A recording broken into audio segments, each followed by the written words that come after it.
Number پہ آپ نے کیا استعمال کیا؟ مسلمانوں کا خون حرام ہے، کوئی کسی کو قتل نہیں کر سکتا ہے۔ اللہ فرماتا ہے وَمَن يَقْتُلْ مُؤْمِنًا مُتَعَمِّدًا فَجَزَاؤُهُ جَهَنَّمُ خَالِدًا فِيهَا وَغَضِبَ اللَّهُ عَلَيْهِ وَلَعَنَهُ وَأَعَدَّ لَهُ عَذَابًا عَظِيمًا۔ جو کوئی مسلمان اگر کسی مسلمان کو قتل کر دے، اس کو مار دے، تو اس کے لیے 5 سزائیں بتائی ہیں قرآن کی اس آیت میں۔ اس کے لیے 5 سزائیں ہیں۔ بہت سے لوگ ایسے ہوں گے، اور ہم سے پوچھو، ہم تو سسرال میں رہ چکے ہیں،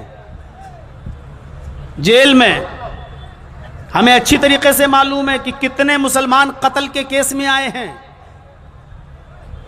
ہم سے زیادہ اس معاملے کو کون سمجھے گا؟ قرآن کہتا ہے، اللہ فرماتا ہے، جو کوئی کسی مسلمان کو، مومن کو جان بوجھ کر عمدن قصدن قتل کر دے، فَجَزَاؤُهُ جہنم، اس کا ٹھکانہ، اس کا انعام کیا ہے؟ اس کا بدلہ وہ جہنم میں جائے گا۔ پہلی چیز، کہاں جائے گا؟ جہنم میں، سمجھتے جائیے گا۔ دوسرا عذاب، خالدن فیہا، اس کے اندر وہ ہمیشہ رہے گا، کبھی نکالا نہیں جائے گا۔ قاتل کا پہلا ٹھکانہ کیا ہے کہ جہنم، دوسرا عذاب کیا؟ وہ اس میں ہمیشہ رہے گا۔ اور تیسرا عذاب کیا ہے؟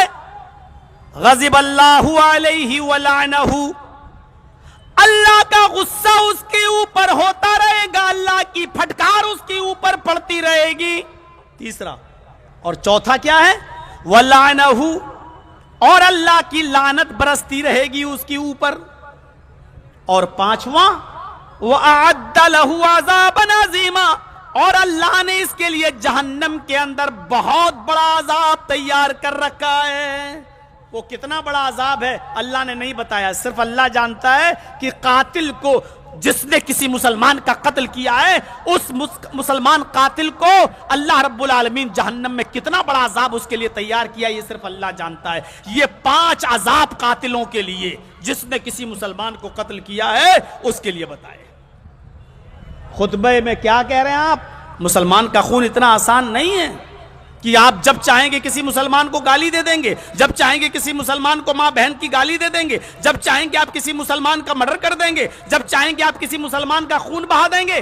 اللہ کے نبی فرماتے ہیں، سنیے حدیث، اللہ کے رسول نے کیا فرمایا؟ لا يحل دم امرئ مسلم، لا يحل دم امرئ مسلم يشهد ان لا اله الا الله واني رسول الله الا باحدى ثلاث: السيب الزاني والنفس بالنفس والتارك لدينه۔ 3 چیزوں کی طرف اشارہ کیا۔ اللہ کے نبی فرماتے ہیں، کسی مسلمان کے لیے کسی مسلمان کا خون بہانا حلال نہیں ہے۔ کوئی مسلمان کے لیے کسی بھی ایسے مسلمان کا خون بہانا، اس کا قتل کرنا جائز نہیں ہے، حلال نہیں ہے۔ جو مسلمان کلمہ پڑھتا ہو، لا الہ الا اللہ کہتا ہو، اس بات کا اقرار کرتا ہو کہ اللہ کے علاوہ کوئی معبود نہیں، اور وہ مجھے اللہ کا رسول مانتا ہو، وہ انی رسول اللہ، اور وہ مانتا ہو کہ محمد اللہ کے رسول ہیں، ایسے آدمی کا قتل کرنا کسی مسلمان کے لیے حلال نہیں، الا باحدى ثلاث۔ ہاں، اگر ان 3 چیزوں میں سے کوئی ایک چیز پائی جا رہی ہے اس مسلمان کے اندر، تو اس کا قتل کیا جا سکتا ہے۔ وہ 3 چیزیں کیا ہیں؟ الا باحدى ثلاث، 3 چیزوں میں سے کوئی ایک چیز اگر کسی مسلمان کے اندر پائی جا رہی ہے تو پھر اس مسلمان کا قتل کرنا حلال ہو جائے گا، جائز ہو جائے گا۔ لیکن آپ کے لیے نہیں، ہمارے لیے نہیں، جہاں اسلامی حکومت ہوگی وہاں، جہاں اسلامی شریعت نافذ ہوگی وہاں وہ 3 کام کیا ہیں، یا تینوں کاموں میں سے کوئی ایک کام کیا ہے جس پر مسلمان کا قتل کرنا جائز ہو جاتا ہے؟ 3 کاموں میں سے پہلا کام سنیے، السیب الزانی، کوئی شادی شدہ انسان ہے، شادی شدہ، اور وہ زنا کرتا ہے، زنا کر لیا اس نے، تو اس شادی شدہ انسان کو زنا میں ثبوت مل جانے کے بعد، 4 گواہ کے اقرار کے بعد، یا اس کے جرم قبول کر لینے کے بعد، اب اس مسلمان آدمی کا خون بہانا، اس کو قتل کرنا حلال ہے۔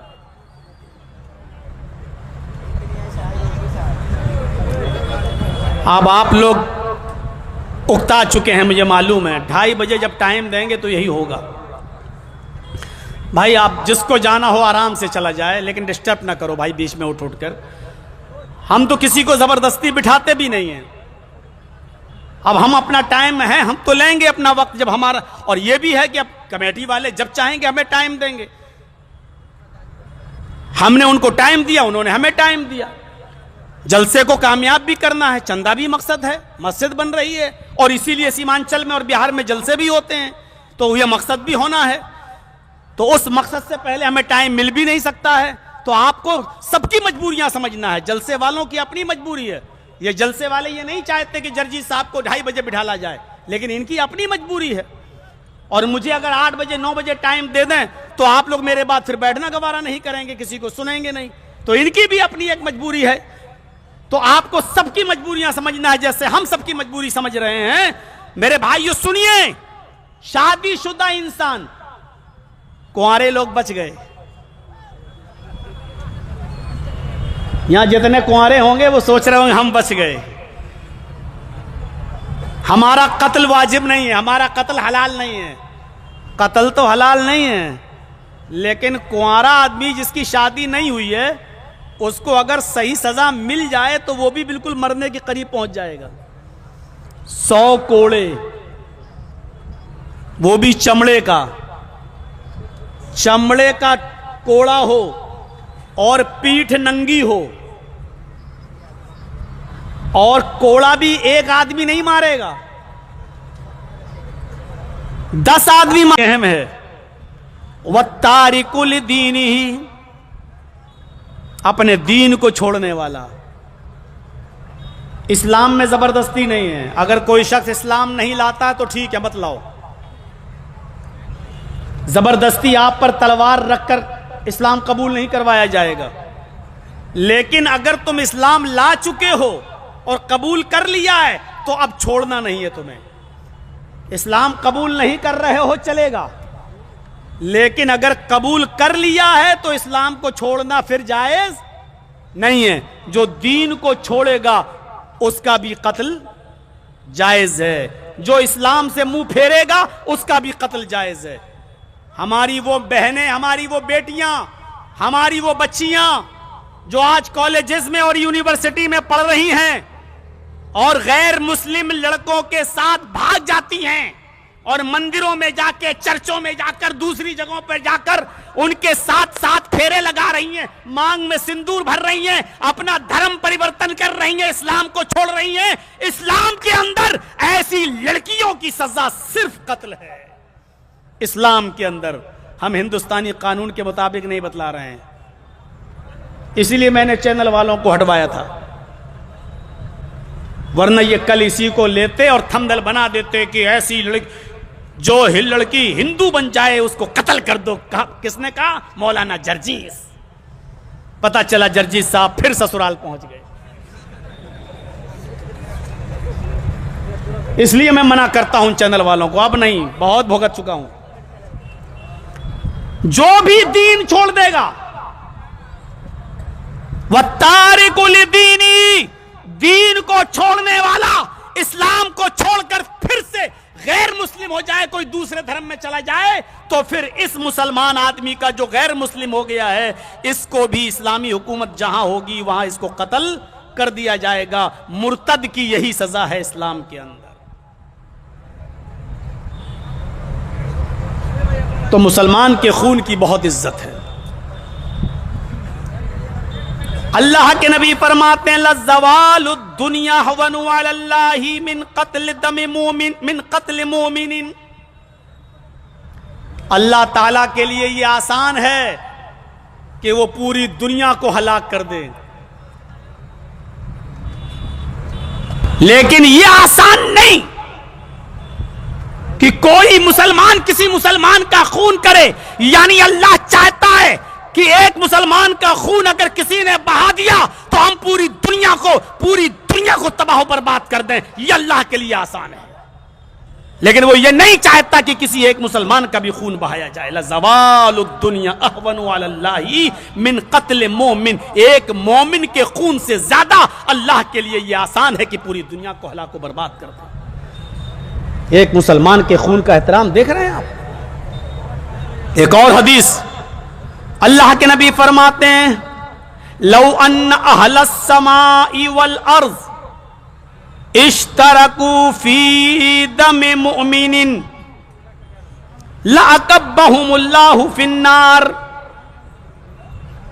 ابن ماجہ کے الفاظ ہیں، سنن نسائی کے الفاظ ہیں. حدیث سنیے. سارے آسمان والے، کیا مطلب ہوا؟ لو ان اہل السماء، پورے آسمان والے یعنی فرشتے، آسمان کی ساری مخلوق یعنی فرشتے اللہ کو چھوڑ کر، سارے آسمان والے، والارض، اور ساری زمین والے، سارے زمین والے یعنی پوری دنیا کے لوگ، ساری دنیا مل کر، ایک مسلمان کے عزت دیکھو، ساری دنیا کے انسان مل جائیں اور آسمان کے سارے فرشتے مل جائیں، اشترکو فی دم مومن، اور سب مل کر ایک مسلمان کو قتل کر دیں، ایک مومن کو کا خون بہا دیں بلا کسی غلطی کے، بنا کسی غلطی کے ایک مسلمان کا ایک مومن کا قتل کر دیں، تو اللہ تعالیٰ ایک مومن کو، ایک مسلمان کو مارنے کے جرم میں لَأَكَبَّهُمُ اللَّهُ فِي النَّارِ، اللہ آسمان کے فرشتوں کو بھی جہنم میں ڈال دے گا اور ساری دنیا والے، ساری دنیا کی انسانیت کو جہنم میں ڈال دے گا. یہ ایک مسلمان کے خون کا احترام ہے. اللہ کے نبی فرماتے ہیں اگر فرشتے بھی ایک مسلمان کے خون میں شامل ہو جائیں اور زمین والے بھی ایک مسلمان کے خون میں شامل ہو جائیں تو اللہ ان سب کو جہنم میں ڈال دے گا. علماء بیٹھے، پوچھو اکبہم کہاں ہے؟ اللہ ایسے ہی نہیں پھینک دے گا، منہ کے بل جہنم میں ڈال دے گا، اوندھے منہ الٹا کر کے ان سب کو جہنم میں پھینک دے گا. یہ ہے ایک مسلمان کے خون کا احترام، یہ ہے ایک مسلمان کے خون کی عزت. اللہ کے نبی فرماتے ہیں یجیء القاتل والمقتول یوم القیامت متعلق براس صاحبی. قیامت کے دن قاتل اور مقتول دونوں اللہ کے سامنے کھڑے ہوں گے. قیامت کے دن قتل کرنے والا اور جس کو قتل کیا گیا دونوں اللہ کے پاس کھڑے ہوں گے.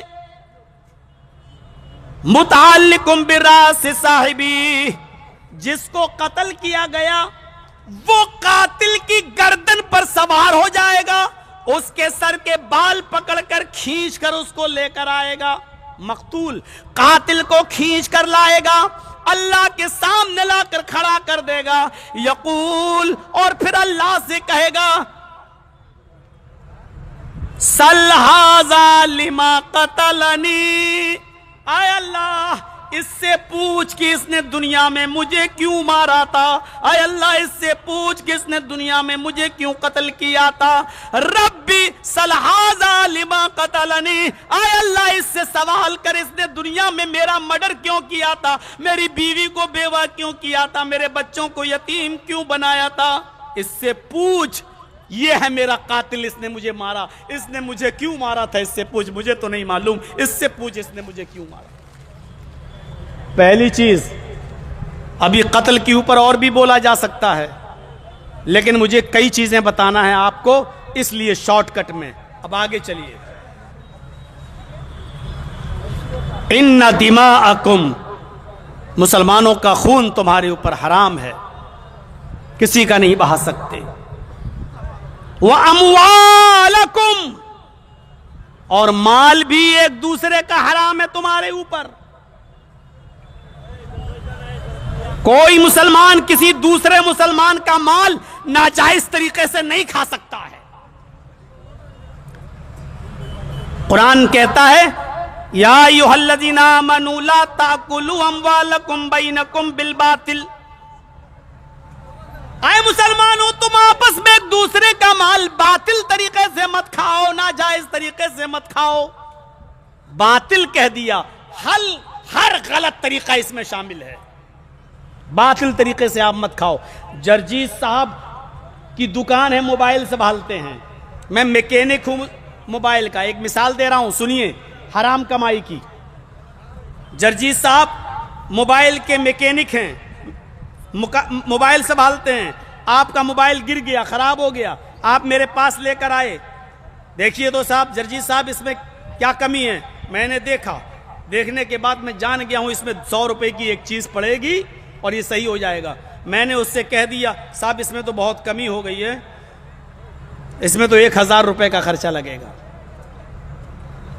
صاحب دیکھ لیجئے، غریب آدمی ہوں، 1000 نہیں لوں گا، نہیں دے پاؤں گا، تھوڑا سا دیکھ لیجئے، ڈسکاؤنٹ کریے. دیکھیے صاحب اتنا تو اس میں مارجن آتا، کچھ بچتا ہی نہیں ہے، یہ نہیں بچتا، وہ نہیں بچتا. 800 روپے میں معاملہ طے ہو گیا.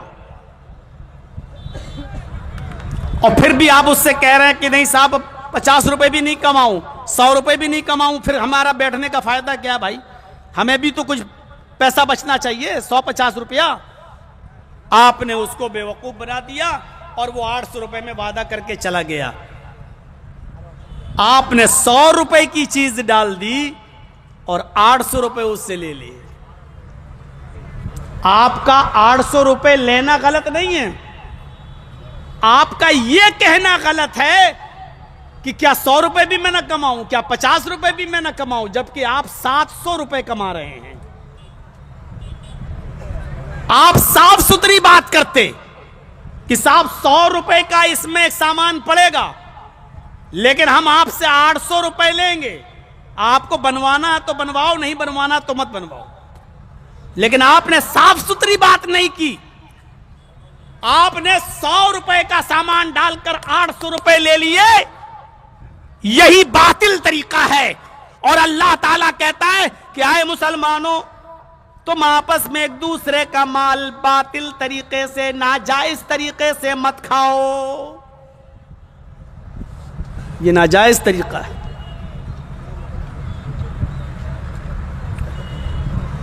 ایک سرکاری اسکول ہے، سرکاری اسکول میں میری نوکری لگنا ہے، نمبر اب میرا ہے. فلاں آدمی ریٹائر ہوگا تو اس کے بعد اب نمبر جرجیز کا ہے. لیکن جرجیز کے پاس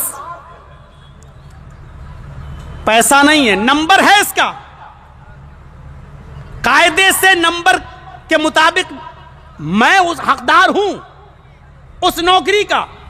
لیکن میرے ورودھی نے 20 لاکھ روپے رشوت دے کر پرنسپل کو یا صدر کو سرکاری نوکری لے لی. اور پرنسپل نے یہ کہہ دیا صاحب اسکول کو ضرورت تھی، مدرسے کو ضرورت تھی، اس لیے ہم نے لے لیا ہے اور اب آپ کو بعد میں موقع دیا جائے گا.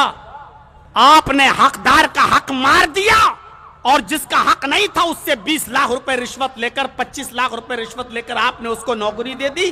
اب یہ نوکری چاہے سرکاری مدرسے کی ہو یا اسکول کی ہو یا کالج کی ہو، چاہے وہ مدرسہ ہی کیوں نہ ہو، یہ ناجائز طریقے سے کمائی کو کمانا ہے، یہ ناجائز طریقے سے مال کو کمانا ہے. اسی کو اللہ نے کہا لا تأکلوا اموالکم بینکم بالباطل. اے مسلمانوں، تم آپس میں ایک دوسرے کا مال ناجائز طریقے سے مت کھاؤ، باطل طریقے سے مت کھاؤ. یہ باطل طریقہ ہے. اسکولوں میں بھی چلتا ہے، مدرسوں میں بھی چلتا ہے، چناؤ میں بھی چلتا ہے، الیکشن میں بھی چلتا ہے. یہ سب جو حقدار ہے اس کا حق مار لو، جو غیر حق والا ہے اس کو حق دے دو، اس کو کرسی پر بٹھا دو. جس کا نمبر ہے اس کا نمبر کاٹ دو، جس کا نمبر نہ ہو اس کو نمبر یہ تمام چیزیں باطل ہیں، حرام ہیں، سراسر حرام ہیں۔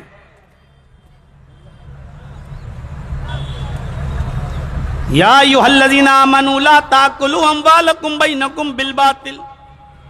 اسی طریقے سے چوری کرنا، اسی لیے چور کی سزا متعین کی ہے، السارق والسارقۃ فاقطعوا ایدیہما، چوری کرنے والا مرد ہو یا چوری کرنے والی عورت ہو، جو بھی چوری کرتے ہوئے پکڑے جائیں ان کا ہاتھ کاٹ ڈالو۔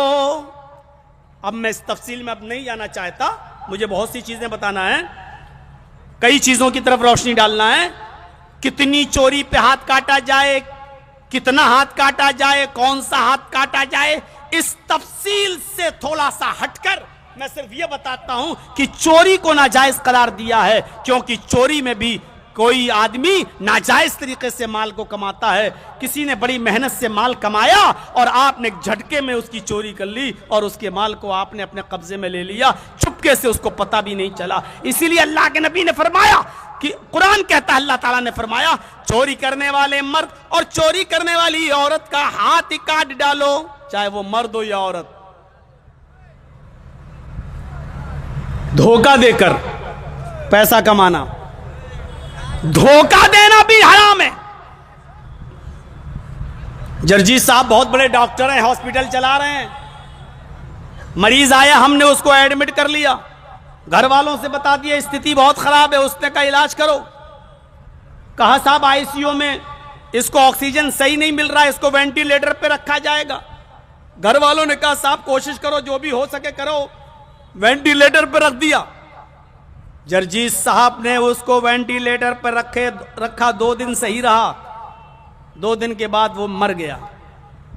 ہمیں معلوم ہے، ہم ڈاکٹر ہیں، ہم جانتے ہیں کہ مریض مر گیا، لیکن چارج بڑھانے کے لیے اس کو پھر بھی 2 دن اور ہاسپٹل میں رکھ رہے ہیں، کیونکہ آکسیجن حلق کے منہ کے راستے سے جب لنگس میں جاتا ہے تو پیٹ ایسے پھولتا رہتا ہے، جب وینٹیلیٹر پڑا ہوتا ہے تو آکسیجن پیٹ میں جاتا ہے، آدمی مر چکا ہے لیکن پھر بھی اس کو ایسا ہوتا رہتا ہے۔ تو مریض کا رشتہ دار یہ سمجھتا ہے کہ ہمارا آدمی ابھی زندہ ہے، ابھی مرا نہیں ہے، اور ڈاکٹر یہی دکھا کر 2-3 دن وینٹیلیٹر پر رکھا رہتا ہے اور 50,000 روپے روز کے حساب سے بل بڑھاتا رہتا ہے، جبکہ ڈاکٹر کو معلوم ہے کہ مریض مر چکا ہے۔ میرے بھائیوں، یہ دھوکہ دے کر پیسہ کمانا اسلام میں یہ بھی حرام ہے، اور شریعت نے صاف طور پہ کہا ہے من غش فلیس منا، جس نے کسی کو دھوکہ دیا وہ ہم میں سے نہیں ہے۔ دھوکہ کوئی بھی ہو، کسی لڑکے کا لڑکی کے ساتھ منگنی لگی ہے، رشتہ لگا ہے، شادی کی بات طے ہو گئی، لیکن کوئی اور امیر گھر کی لڑکی مل گئی اور خوبصورت اور پڑھی لکھی لڑکی مل گئی، تو اس لڑکی کا الزام لگا کر الٹا سیدھا باتیں بول کر رشتہ توڑ دینا اور دوسری لڑکی کے ساتھ نکاح کر لینا اور پیغام بھیج دینا اور شادی کر لینا، یہ دھوکہ دینا ہے۔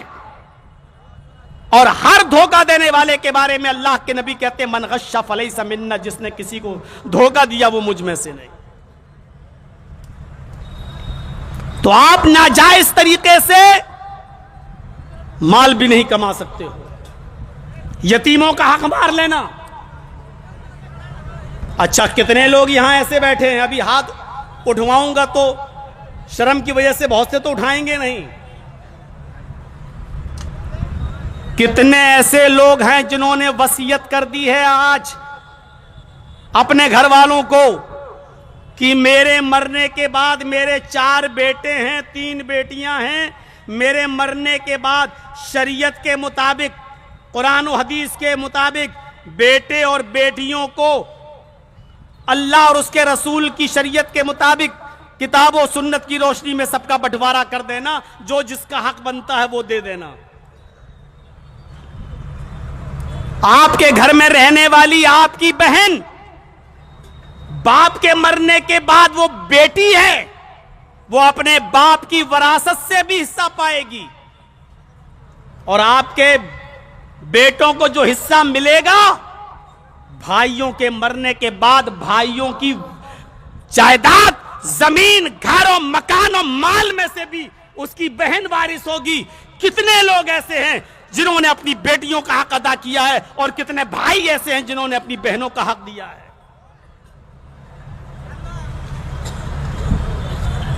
بتائیے, باپ کے مرنے کے بعد پھوپھی کو دیا ہے آپ نے؟ اپنے باپ کی بہن کو حق دیا ہے؟ کون ایسا آدمی ہے جو یہاں مجرم نہیں ہے؟ کوئی اپنے بیٹی کا حق مار کے کھایا ہوا ہے, کوئی اپنی بہنوں کا حق مار کے کھایا ہوا ہے, اور سننا پڑے گا. یہ قرآن و حدیث کا اسٹیج ہے, قرآن و حدیث سننا پڑے گی آپ کو. اس خطبے میں آپ نے یہی تو بتایا تھا کہ کوئی کسی کا مال ناحق طریقے سے نہیں کھائے گا, تمہارا خون اور تمہارا مال ایک دوسرے کے اوپر حرام ہے. پھر آپ نے تیسری چیز کی طرف اشارہ کرتے ہوئے فرمایا, الا کل شیء من امر الجاہلیت تحت قدمی موزون. زمانے جاہلیت کی ساری چیزوں کو میں نے اپنے پیروں سے رون دیا ہے. اب کوئی بھی شخص زمانے جاہلیت کی باتوں کو نہیں دہرائے گا, زمانے جاہلیت کے کاموں کو نہیں کرے گا. اللہ کے نبی یہ بھی فرماتے ہیں کہ ہم نے جاہلیت کے سارے کاموں کو ختم کر دیا, لیکن پھر بھی 4 چیزیں ایسی ہیں جو زمانے جاہلیت سے چلی آ رہی ہیں, میری امت ان کو قیامت تک نہیں چھوڑے گی.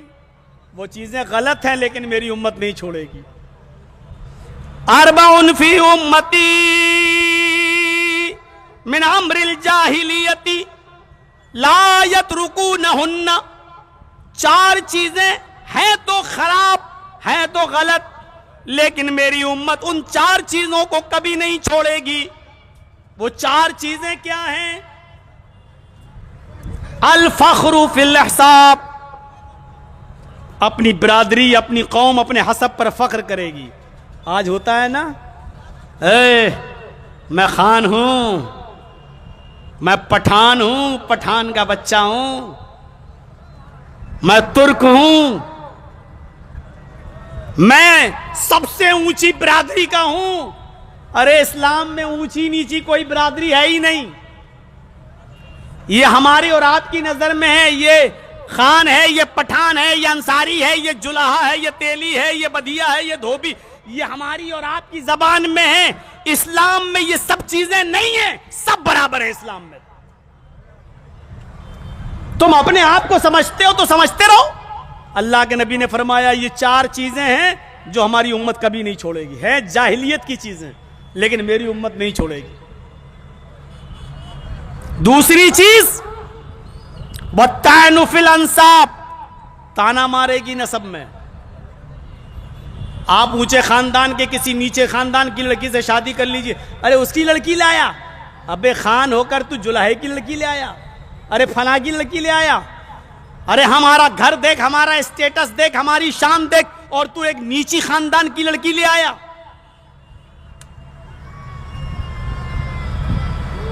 وَالطَّعْنُ فِي الْأَنْسَابِ, نسب میں تانا مارے گی. یہ برائی میری امت میں کبھی نہیں جائے گی. وَالْإِسْتِسْقَاءُ بِالنُّجُومِ, ستاروں کو دیکھ کر کہے گی ہاں بارش برسنے والی ہے. یہ ستارہ نکلا تو اب بارش ہوگی. آسمان ستاروں سے بارش حاصل کرے گی ہماری امت.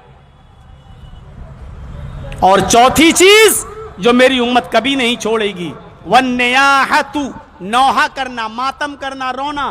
اپنے باپ, اپنی ماں, اپنے بیوی, اپنے بچوں کے انتقال پر وہ روئے گی اور ماتم کرے گی, چیخے گی ہائے بیٹا تو مر گیا, اب یہ کھلونے سے کون کھیلے گا. بیوی اپنے شوہر کے ہاتھ چوڑیاں پھوڑے گی اور کہے گی لوگ چلے گئے, اب میرے سر پہ ہاتھ کون رکھے گا. چیخ چیخ کر روئیں گے, ماتم کرے گی میری امت, نوحہ کرے گی, چیخے گی اور چلائے گی. اللہ کے نبی فرماتے ہیں یہ زمانے جاہلیت کی ساری چیزیں ہیں, لیکن میری امت یہ نہیں چھوڑے گی.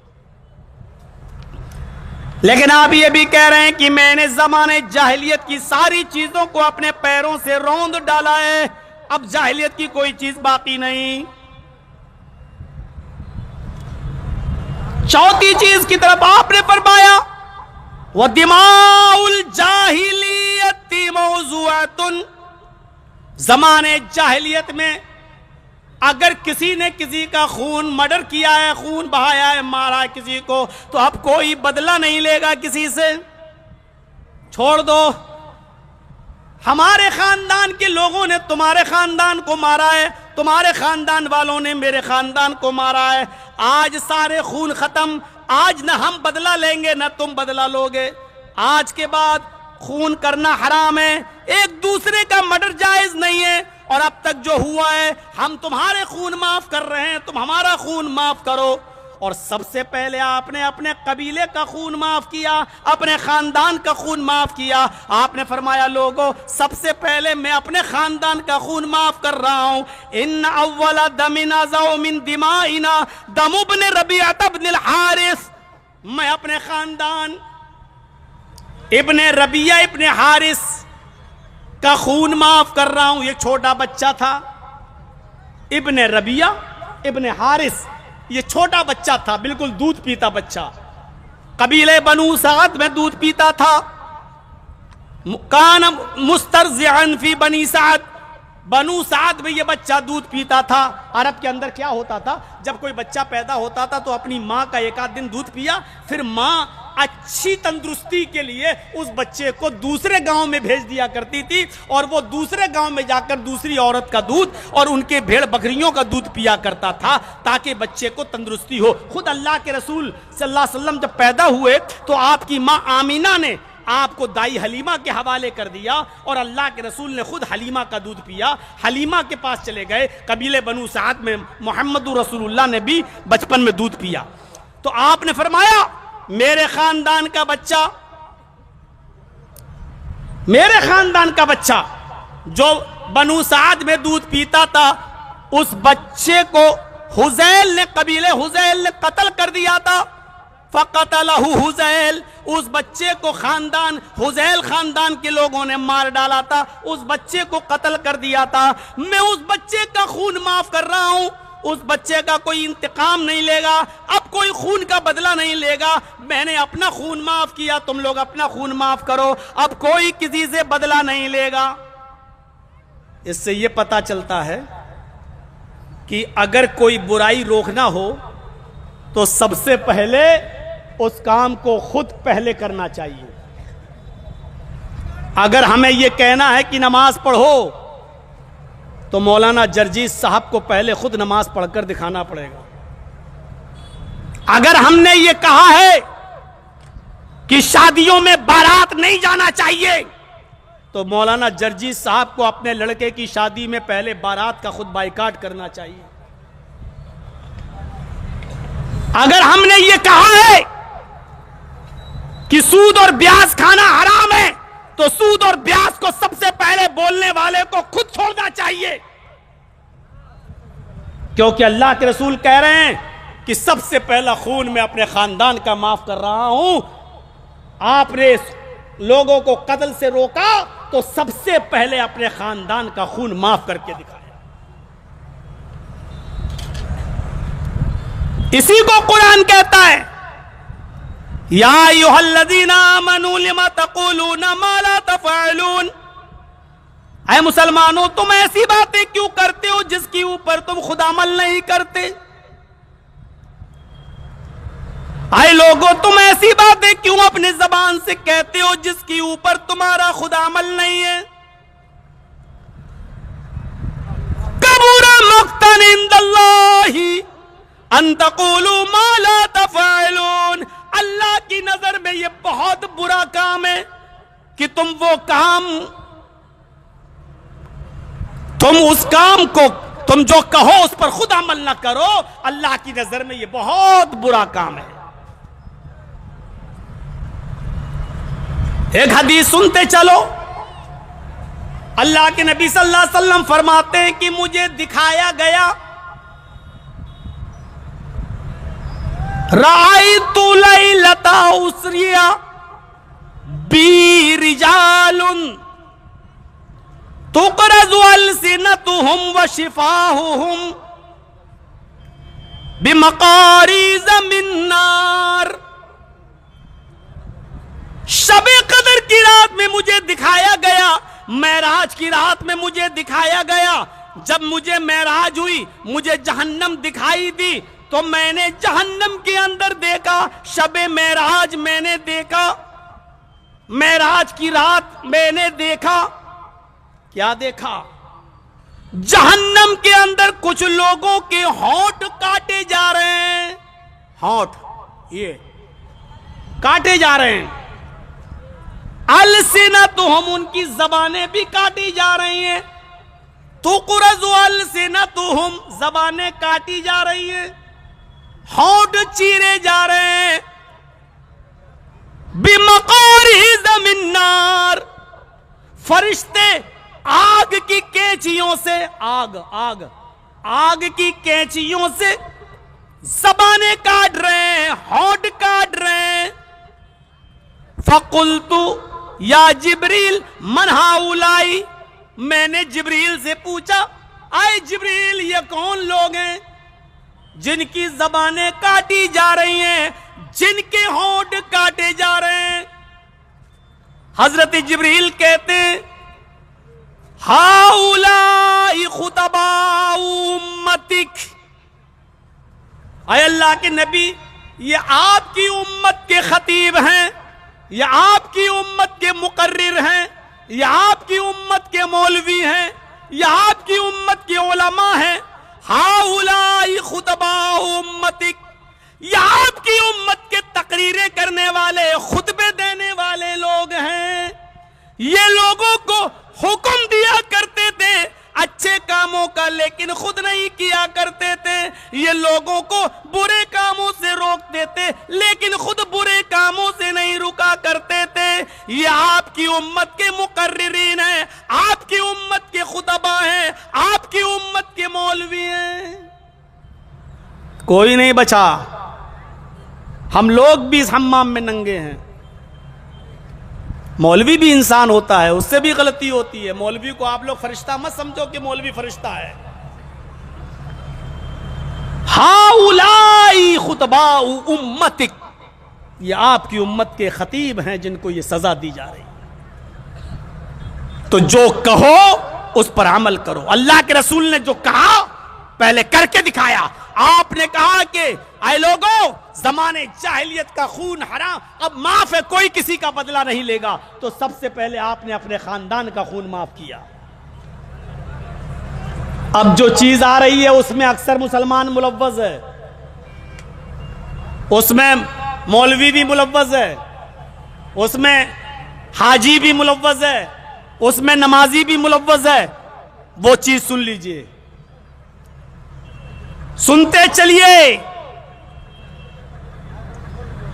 وَرِبَ الْجَاهِلِيَّةِ موزون, اللہ کے نبی فرماتے ہیں زمانے جاہلیت کا سود بھی میں نے اپنے پیروں سے روند دیا. سود جانتے ہیں نا, سود, انٹرسٹ, بیاج. اللہ کے نبی نے کہا اس کو بھی میں نے اپنے پیروں سے روند دیا, یہ بھی حرام ہے. اور سب سے پہلا سود میں اپنے چچا عباس ابن عبد المطلب کا معاف کر رہا ہوں. وَإِنَّ أَوَّلَ رِبًا عَزَوْ رِبَانَا رِبَا عباس ابن عبد المطلب, میں سب سے پہلے عباس ابن عبد المطلب کا سود معاف کر رہا ہوں. آج کے بعد کوئی سودی کاروبار نہیں ہوگا, کوئی سود نہیں لے گا نہ دے گا. سود کو میں نے اپنے پیروں سے روند دیا. بہت بری بلا ہے سود. سود یا ایھا الذین آمنوا لا تاکلوا الربا ضعافا مضاعفا, اے مسلمانوں تم سود کو دگنا چگنا کر کے مت کھاؤ. اے مسلمانوں تم سود کو بڑھا چڑھا کر مت لو. 1,00,000 روپے ہم نے آپ کو دیا ہے, 1 مہینے کے بعد آپ 1,05,000 ہمیں دے دینا. ہم 1,00,000 روپے آپ کو سود پر دے رہے ہیں, 1 مہینے کے بعد ہم 5,000 روپے آپ سے لیں گے. بینک میں بھی آپ کا سود بڑھ رہا ہے. سود, اللہ تعالیٰ فرماتا ہے اے ایمانوں والو, اے مسلمانوں, یا ایھا الذین آمنوا اتقوا اللہ وذروا ما بقی من الربا, اے مسلمانوں تم اللہ سے ڈرو اور جو باقی سود ہے اس کو چھوڑ دو. اب ہم اس طرف نہیں جائیں گے ابھی کہ سود کو کیا کریں, کیا بینک میں چھوڑ دیں, یا سود اگر ہے تو اس پیسے کا ہم کیا کریں. ہم اس طرف نہیں جانا چاہ رہے ہیں ابھی صرف یہ سن لو کہ اللہ نے کہا وَذَرُوا مَا بَقِيَ مِنَ الرِّبَا, جو سود کسی کے اوپر باقی اگر بینک میں ہے یا کسی آدمی کے اوپر ہے چھوڑ دو. آپ اپنی اوریجنل کمائی لے لو, اپنی اوریجنل رقم لے لو, آپ اپنا مول دھن لے لو, بیاج مت لو, چھوڑ دو. فَإِن لَّمْ تَفْعَلُوا فَأَذَنُوا بِحَرْبٍ مِّنَ اللَّهِ وَرَسُولِهِ, اگر سود اور بیاج تم نے نہیں چھوڑا, کتنا بڑا اعلان کر رہا ہے اللہ تعالیٰ, اگر تم نے ایسا نہ کیا, سود اور بیاج کھانا نہ چھوڑا, فَأَذَنُوا بِحَرْبٍ مِّنَ اللَّهِ وَرَسُولِهِ, تو تیار ہو جاؤ اللہ اور اس کے رسول سے جنگ کرنے کے لیے. تیار ہو جاؤ اللہ اور اس کے رسول سے لڑنے کے لیے. کون ہے جو اللہ سے لڑ سکے, کون ہے جو اس کے رسول کا مقابلہ کر سکے. سود کتنا برا ہے, سننا چاہتے ہو تو سنو. اللہ کے نبی صلی اللہ علیہ وسلم نے فرمایا الربا 70 حوبا ایسرها ان ينكح الرجل امه, سود کے 70 گناہ ہیں. الربا 70 حوبا, سود کے 70 گناہ ہیں. اور سب سے ہلکا گناہ کیا ہے, سب سے ہلکا عذاب, سب سے ہلکا گناہ کیا ہے, ان ينكح الرجل امه, کوئی لڑکا اپنی ماں کے ساتھ نکاح کر لے. ماں کے ساتھ نکاح ہو جائے گا. کوئی لڑکا, کوئی نوجوان اپنی ماں کے ساتھ شادی کرنا چاہے تو ہو جائے گی. نکاح میں 3 آیتیں پڑھی جاتی ہیں نا, یا ایھا الذین آمنوا اتقوا اللہ حق تقاتہ ولا تموتن الا وانتم مسلمون. یا ایھا الناس اتقوا ربکم الذی خلقکم من نفس واحدہ وخلق منها زوجها وبث منهما رجالا کثیرا ونساء واتقوا اللہ الذی تساءلون به والارحام ان اللہ کان علیکم رقیبا. 2 اور تیسری آیت یا ایھا الذین آمنوا اتقوا اللہ وقولوا قولا سدیدا یصلح لکم اعمالکم ویغفر لکم ذنوبکم ومن یطع اللہ ورسولہ فقد فاز فوزا عظیما. یہ 3 آیتیں نکاح میں پڑھی جاتی ہیں. اس کے بعد بیوی حلال ہوتی ہے. اگر یہ تینوں آیتیں کوئی لڑکا کسی مولوی سے پڑھوائے اور ماں کے ساتھ نکاح کرے تو کیا ان آیتوں کے ذریعے ماں حلال ہو جائے گی؟ 3 آیتیں کیا, پورا قرآن پڑھ ڈالو تب بھی ماں حلال نہیں ہوگی.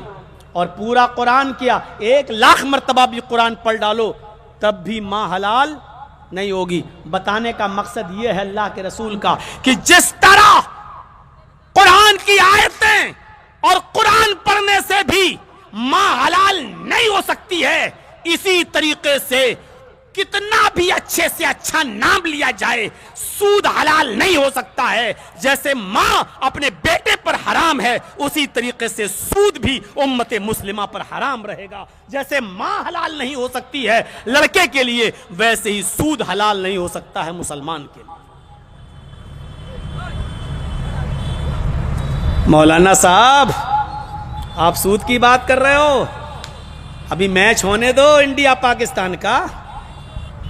یہاں تو ایک بال پر اور ایک پلیئر پر سٹا لگتا ہے, اور تھوڑی دیر کٹیہار چلے جاؤ اسٹیشن کے پاس تو باقاعدہ لاٹری کے ٹکٹ بکتے ہیں.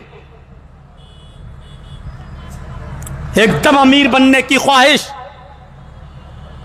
اور عجیب عجیب کمپنیاں نکلتی ہیں, کوئی ٹوکن نکالتا ہے, کوئی کچھ کرتا ہے, کوئی کچھ کرتا ہے. میرے بھائیوں سود کی کتنی بھی شکلیں ہیں سب حرام ہیں. اور کتنا سود حرام ہے اب یہ بھی سن لو. میں جانتا ہوں کہ وقت بہت زیادہ ہو گیا اس لیے بہت لوگ جا چکے ہیں, لیکن جتنے بیٹھے ہیں وہ سن لیں. کتنا سود کھا سکتے ہو یہ بھی سن لو. تعجب کرو گے, مولانا کہہ رہے ہیں کتنا سود کھا سکتے ہو, سود بھی کھا سکتے ہو, کتنا کھا سکتے ہو یہ بھی سن لو. درہم ریبن یاکلہ الرجل وہو یعلم، سود کا ایک درہم بھی اگر کسی نے کھا لیا، ایک درہم، ہم اس کا ترجمہ 1 روپیہ کر رہے ہیں، سود کا 1 روپیہ بھی اگر کھا لیا، یاکلہ الرجل، اگر کوئی آدمی کھا لیتا ہے،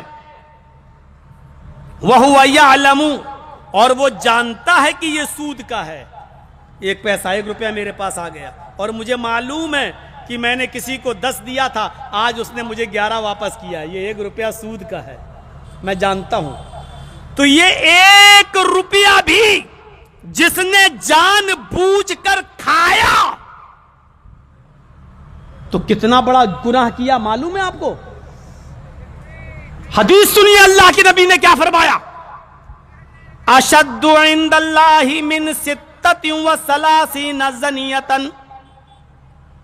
اس نے اتنا بڑا جرم کیا، اتنا بڑا جرم کیا، اللہ کے نزدیک اس نے اتنا بڑا جرم کیا، اتنا بڑا کارنامہ انجام دیا کہ اللہ کی نظر میں، اللہ کے نزدیک اگر کوئی آدمی 36 مرتبہ بھی زنا کر لے کسی لڑکی کے ساتھ، 36 مرتبہ زنا کر لے کسی لڑکی کے ساتھ، تو اللہ کے نزدیک سود کا 1 درہم کھانا، 1 روپیہ کھانا 36 مرتبہ زنا سے بھی زیادہ بڑھ کر ہے۔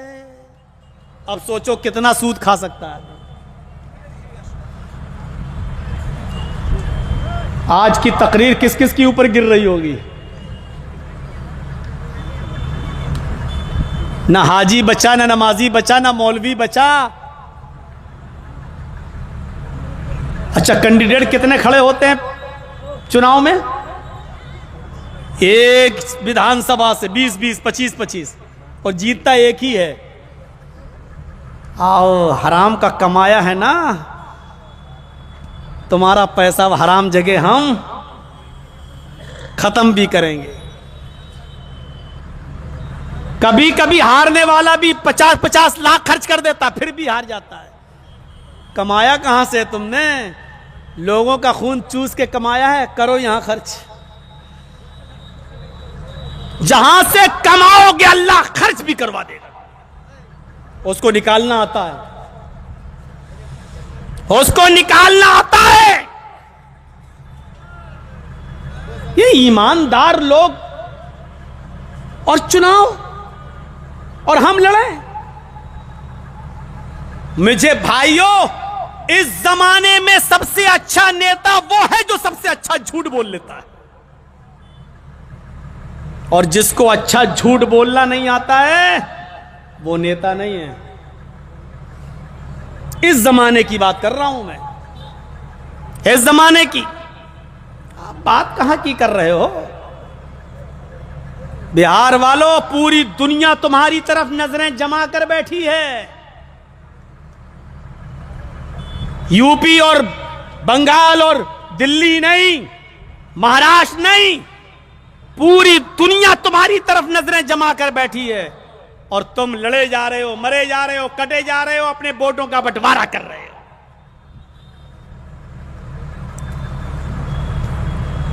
میں جانتا ہوں کہ تم بادشاہ نہیں بن سکتے، لیکن میں یہ بھی جانتا ہوں کہ تم اپنی طاقت کو پہچان نہیں رہے ہو۔ تمہارے بغیر بھی کوئی دوسرا بن نہیں سکتا، لیکن تم نے اپنی طاقت کو پہچانا نہیں۔ مصلحت اور دور اندیشی کو تم فراموش کر چکے ہو۔ کبھی کبھی